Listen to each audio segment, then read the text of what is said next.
సహోదరి సహోదరులారా, మీకు శుభవార్త. 2025 సంవత్సరంలో మొత్తం 365 అంశాలను మీతో పంచుకోబోతున్నాము. జనవరి 1వ తేదీ నుండి ప్రతిరోజు ఒక అంశము మరియు దానికి సంబంధించిన వాక్యమును పంచుకుంటాము. దయచేసి ఆ వాక్యములను వినండి, ధ్యానించండి మరియు ఆశీర్వదించబడండి.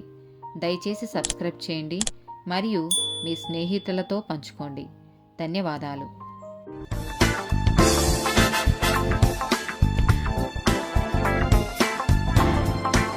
236th డే టాపిక్ పోషణ.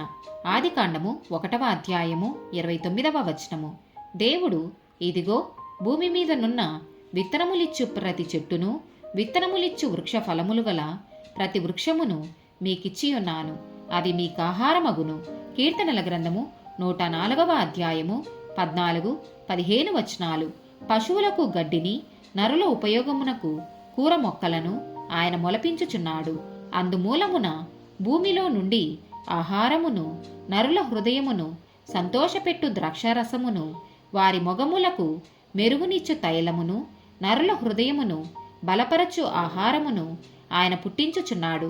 మొదటి పేతురు రాసిన పత్రిక 2వ అధ్యాయము 2వ వచనము. సమస్తమైన దుష్టత్వమును, సమస్తమైన కపటమును, వేషధారణను, అసూయను, సమస్త దూషణ మాటలను మాని క్రొత్తగా జన్మించిన శిశువులను పోలిన వారై నిర్మలమైన వాక్యమును పాల వలన రక్షణ విషయములో ఎదుగు నిమిత్తము ఆ పాలను అపేక్షించుడి. యోహాను సువార్త 6వ అధ్యాయము 35వ వచనము. అందుకు యేసు వారితో ఇట్లనెను, జీవాహారము నేనే, నా యొద్దకు వచ్చువాడు ఏ మాత్రమునో ఆకలిగొనడు. సామెతల గ్రంథము 10వ అధ్యాయము 21వ వచనము. నీతిమంతుని పెదవులు అనేకులకు ఉపదేశించును, బుద్ధి లేకపోవుట చేత మూఢులు చనిపోవుదురు. ద్వితీయోపదేశకాండము 8వ అధ్యాయము 3వ వచనము.